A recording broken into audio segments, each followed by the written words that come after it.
Welcome back to another video. This is part 2, so it's going to be a weekly update. I've decided that I'm going to do for this on making 100,000 gold before Wrath of the Lich King Classic, and we've made really good progress. So in the last video we spoke about a few different farms that I was doing, which we looked at the Ethereum Prison Key farm in Neverstorm, which is a very good farm. Then we was looking at the Primal Fire farm in Neverstorm, where is it? Hellfire, and we was looking at the Primal Water farm in Shadowmoon Valley. So they were all really good farms, but like I say, I'm not settling for one that just works. You know, I'm constantly looking for the next good farm. So somebody on the stream suggested going to Scholomance, and that's exactly what I did. But I'm also going to talk a little bit about fishing and give you an update on how much gold I've made, which I've not been putting that much time in. Probably maybe 2 hours a day-ish, not even that. I think it's about a grand total of like 9, 10, maybe 11 hours absolute maximum, because I normally just do an hour or so, maybe 2 hours farming, then go on to doing some hardcore on the stream. But before we get into it, if you want to continue seeing my journey and what farms I uncover or discover or remove the valve from, then make sure you hit the subscribe button so you and ring the bell so you get notifications for all future videos, if maybe just of this series, if this is the only one that you're bothered about. And obviously make sure you like the video, because that really does help out. Also, why not consider joining the channel?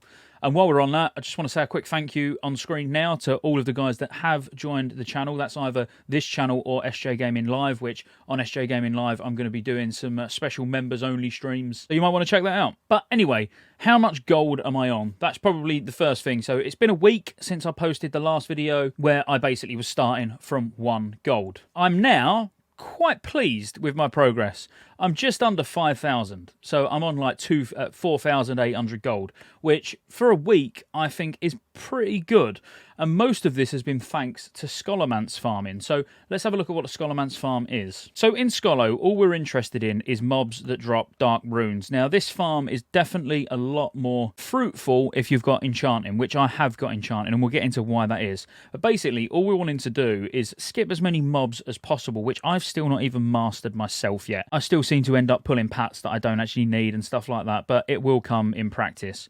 But we want to be killing the necromancers and the dark summoners. So both of these mobs have got a chance of dropping a dark rune. Now the dark runes on my server on a Wednesday and Thursday, which is, you know, popular EU raid nights, they're selling from around 18 to 19 gold.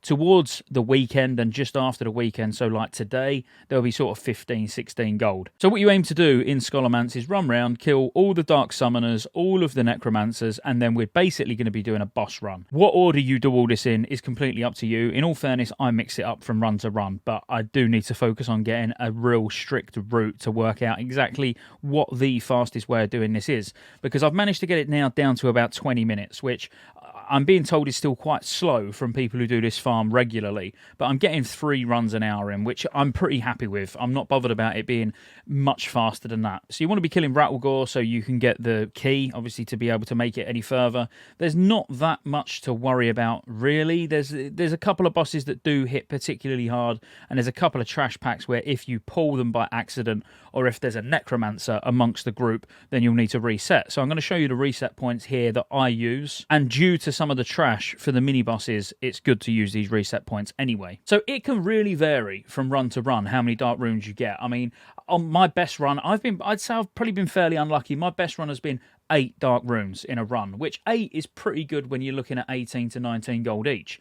And then the large brilliant shards that you get from DE and the blues, which some of the bosses, remember, drop 2 blues, you're looking at about 5 gold each. But depending on the price of brilliant wizard oil on your server, you can change, and because you're enchanting, if you've got the Zandalari rep, you can then make the brilliant wizard oil to sell instead of the shards. Now on my server it's about 14 gold for brilliant wizard oil, which is not that great when you can get 10 gold for the shards on their own, and then you need to get fire bloom, which is 1 gold a piece. So by doing it, the maximum I'm going to make extra is 1 gold. I can't be bothered doing all that for 1 gold. It's pointless. Well, not pointless. I mean, technically I should do it. I'm lazy. I can't be bothered. But you also get tons of greens to vendor. You get lots of trash drop in general, and obviously there's quite a high chance of getting epics here, which even though they're, you know, they're for like level 60, well, they're not even 60, you know, 50s, let's say, they still sell, because people who are like, you know, pimping their characters out as best they can while they're leveling them. You know, there's a couple of items in here which will still sell reasonably well. So you might want to worry about this boss ever so slightly because he does hit like an absolute truck and stun. So you don't want to be caught out of bear form for too long. But other than that,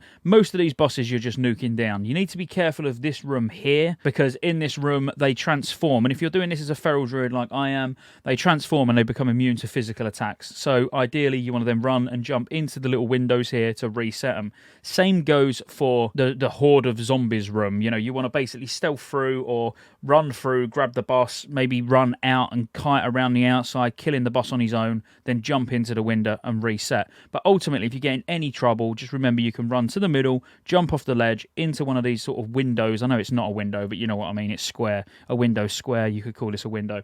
And it will reset everything. Now, these runs have been pretty good for me. I'd say you're talking a minimum, even like your bare minimum of a couple of 100 gold a run. You know, and I say bare minimum because let's say you got 6 dark runes at 18 gold each. Let me get my calculator up. You know, you're looking at that's 108. Let's say you got 6 shards as well, you know, for like another 30 gold. And then you're probably going to get, you know, lots of cloth to sell, greens that will vendor. Let's say a bare minimum, let's say like 160 gold, you know, to be realistic, 160 gold a run. If you can do that every 20 minutes without foul, you're looking at nearly 500 gold an hour. Now, it does depend massively on, you know, how much the stuff sells for on your server and, you know, that you are getting an average of 6 dark runes a run. But I genuinely think about 6 is probably average. Some runs you'll get more, some runs you'll get less. But over the course of, let's say, 10 hours of doing this farm, you'll probably find that it's about 6 dark runes a run, and you do get a lot of vendorable trash. Remember when you go over and do it to have your Care Darrow trinket thing that you get from doing the quest line, so you can actually speak to the blacksmith vendor outside or have repair bots, one or the other. And then I want to just touch briefly on fishing. So it's quite random how I made quite a lot of gold from fishing, and I say it's random because I didn't actually plan it. I went over to my brother's the weekend, and I didn't take a laptop, didn't take a PC. All I took with me was my iPad, so I can connect my, you know, from my iPad to my home PC. But I just wanted something that I could just chill out and do while I'm sat there talking to everyone. So I'd done some fishing, and I hadn't really done any fishing on this character yet. So I was actually doing fishing just to level it. So I started fishing in Zangarmarsh, then I went over to Terakar, and Terakar was where I stayed. And I pretty much maxed fishing in one sitting. But at the same time, I was getting golden darters while I was leveling. And golden darters you cook into the golden fish sticks, which is the plus healing food, which basically every healer wants. At the same time, you can get golden vendor fish or something like that it's called, which basically sells for 6 gold each. And then you're getting scrolls, you know, so rank 5 scrolls, which sell for, let's say, 6 to 8 gold, as well as other junk, you know, fell iron and whatever else, not hide scraps and stuff that you get in chests that you basically fish up. Now, I made a ton. As in, I was selling each stack of golden fish sticks for 25 gold a stack. And I had about 12 stacks of fish, which, that's not it. I also had about 10 scroll of agility 5s. I had a few scroll of strength 5s, a stack of fell iron ore. Don't get me wrong, this was quite a long fishing session. As I say, I nearly maxed fishing in one sitting. So it was a lot of fishing. But if you're like me, and when you're, I don't know, maybe just sat chilling on the sofa, you know, watching a movie with your missus or whatever you're doing, and you can like just have the iPad next to you and fish. And if you use Fishing Buddy, which is not a bot or anything like that, it's just an add-on, you can literally just double press the screen to cast out and then single press on the lure to then obviously, or the bauble, should I say, to then bring it back. So you can almost mindlessly fish. You know, you don't even need to think about it. And in Fishing Buddy enhances the catch sound as well. So, you know, the splash that you hear, it enhances that. So you've not really got to pay much attention to it. So you could literally be fishing for hours whilst watching TV series or doing whatever you want. I use a program called Splashtop. This is not sponsored by Splashtop, but that's just what I use. And the reason I use that is because I can access it from anywhere. I don't need to be on the network. When I'm at home using sort of Steam Link or something like that, perfect. That will work absolutely fine for you. But I want to be able to access my PC and play WoW on my iPad when I'm out the house. But overall, anyway, as I say, this is a weekly update. It's been a week and I've made nearly 5,000 gold.